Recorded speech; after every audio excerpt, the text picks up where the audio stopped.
Hello guys, welcome back to our channel. Episode ആരംഭിക്കുമ്പോൾ കാണിക്കുന്നത് സ്റ്റുഡിയോയാണ്.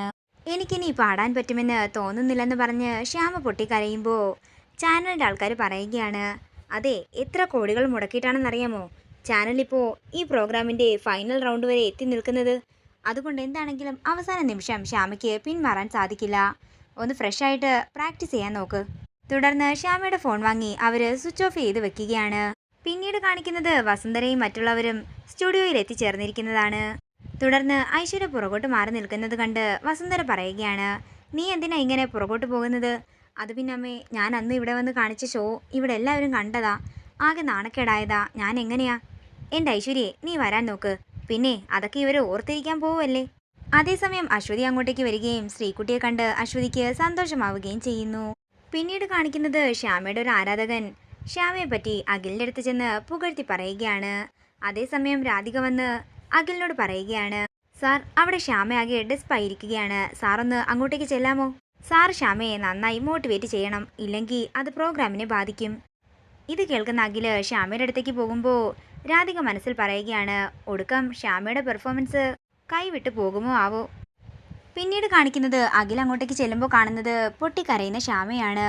എന്താടോ, തനിക്ക് എന്ത് പറ്റിയെന്ന് അഖിൽ ചോദിക്കുമ്പോൾ ജയന്തി വിളിച്ച കാര്യമെല്ലാം അഖിലിനോട് പറയുകയാണ് ശ്യാമ. എൻ്റെ ശ്യാമേ, ജയന്തി ഏട്ടത്തിയല്ലേ പറഞ്ഞത്? അത് മുഴുവനായി തന്നെ താൻ വിശ്വസിക്കേണ്ട ഒരു കാര്യവുമില്ല.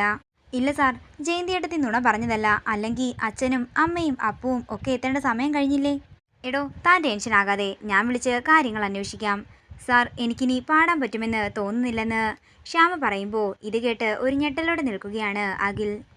എടോ, അവസാന നിമിഷം ദൈവം തന്നെ പരീക്ഷിക്കുകയാണെന്ന് താൻ കരുതിയാൽ മതി. തനിക്കിതിൽ നിന്നും 75 ലക്ഷം രൂപയാ പ്രൈസ് മണിയായി കിട്ടുന്നത്. അതിൽ നിന്നും 25 ലക്ഷമല്ലേ ഓപ്പറേഷന് വേണ്ടത്. അപ്പോൾ താൻ അതിനെക്കുറിച്ച് മാത്രം ചിന്തിച്ചാൽ മതി. ശ്യാമേ, ഈ ഒരു നിമിഷത്തിന് വേണ്ടി, ഈ വിജയത്തിന് വേണ്ടി നമ്മൾ ഒരുപാട് കാത്തിരുന്നതാ. അവസാന നിമിഷം താനത് കൈവിട്ട് കളയരുതെന്ന് അഖിൽ പറയുമ്പോൾ അഖിലിൻ്റെ മുന്നിൽ കൈ കൂപ്പിക്കൊണ്ട് ശ്യാമ പറയുകയാണ്, ഇല്ല സാർ, എന്നെ കൊണ്ട് പറ്റില്ല.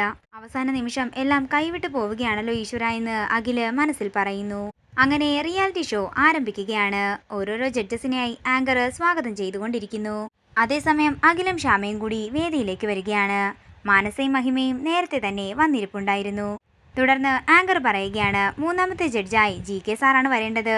പക്ഷേ ഓഡിയൻസിന്റെ എല്ലാം അഭ്യർത്ഥന പ്രകാരം GK സാറിനെ ജഡ്ജിംഗ് പാനലിൽ നിന്നും മാറ്റിയിരിക്കുകയാണ്.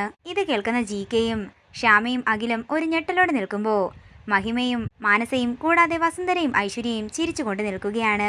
തുടർന്ന് വസുന്ധര പറയുക, ഇതാ ഞാൻ ശ്യാമയ്ക്ക് നൽകുന്ന ഒന്നാമത്തെ ഷോക്ക്.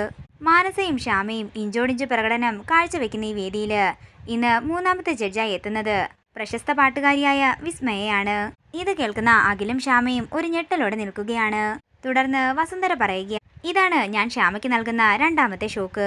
തുടർന്ന് മാനസയുടെ മഹിമ പറയുകയാണ്, ഇപ്പോൾ തന്നെ നിന്നെ തകർക്കാൻ വന്ന ശ്യാമ ഫ്ലാറ്റ് ആയിട്ടുണ്ട്. പിന്നീട് കാണിക്കുന്നത് ഹോസ്പിറ്റലാണ്.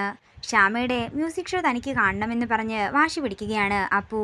തുടർന്ന് ഡോക്ടർ വരുമ്പോൾ ഡോക്ടറിനോടും തൻ്റെ ആഗ്രഹം അപ്പു പറയുമ്പോൾ ഡോക്ടർ പറയുകയാണ്, ശരി, അപ്പുവിൻ്റെ ആഗ്രഹം സാധിച്ചു തരാം. തുടർന്ന് നഴ്സിനോട് ഓഫീസിൽ പറഞ്ഞ് ഒരു TV ഫിറ്റ് ചെയ്യാൻ പറയുകയാണ് ഡോക്ടർ. അപ്പു ബെഡിൽ നിന്നും അനങ്ങാതെ വേണം ഷോ കാണാനെന്ന് ഡോക്ടർ പറയുമ്പോൾ അതിന് സമ്മതം മൂളുകയാണ് അപ്പു. എൻ്റെ ചെക്ക, നിന്റെ ശ്യാമേച്ചി ജയിക്കാനൊന്നും പോകുന്നില്ല. ഇപ്പോൾ എൻ്റെ അപ്പു എന്ന് പറഞ്ഞ് കരഞ്ഞുകൊണ്ടിരിക്കുകയായിരിക്കും. ഇത് കേൾക്കുന്ന വാസുദേവൻ ചോദിക്കുകയാണ്, ജയന്തി, നീ ശ്യാമയോട് അപ്പുവിൻ്റെ കാര്യം വിളിച്ചു പറഞ്ഞോ? ഞാനൊന്നും പറഞ്ഞില്ല, ഞാനൊന്ന് പുറത്തേക്ക് പോകട്ടെ എന്ന് പറഞ്ഞുകൊണ്ട് ജയന്തി പുറത്തേക്ക് പോകുമ്പോൾ അപ്പു പറയുകയാണ്, ജയന്തി ഏട്ടത്തി ശ്യാമേച്ചി വിളിച്ച് പറഞ്ഞു കാണും, പാവം എൻ്റെ ശ്യാമേച്ചി. പിന്നീട് കാണിക്കുന്നത് സ്റ്റുഡിയോയാണ്. അങ്ങനെ മാനസ തൻ്റെ പാട്ട് മനോഹരമായി തന്നെ പാടി അവസാനിപ്പിക്കുകയാണ്. എല്ലാവരും നിറഞ്ഞ കയ്യടി തന്നെ മാനസയ്ക്ക് കൊടുക്കുന്നു. അങ്ങനെ മാനസയ്ക്ക് എല്ലാവരും നല്ല മാർക്ക് തന്നെ നൽകുന്നു. ഇതെല്ലാം കണ്ട് പേടിയോടെ നിൽക്കുകയാണ് ശ്യാമ. ഇതോടുകൂടി ഇന്നത്തെ എപ്പിസോഡ് ഇവിടെ തീരുകയാണ്. വീഡിയോ ഇഷ്ടമായെങ്കിൽ മറക്കാതെ ലൈക്ക് ചെയ്യുക, ഷെയർ ചെയ്യുക, കമന്റ് ചെയ്യുക. കൂടുതൽ സീരിയൽ അപ്ഡേറ്റ്സിനായി മറക്കാതെ സബ്സ്ക്രൈബ് ചെയ്യുക നയൻസ് ക്രിയേഷൻസ്.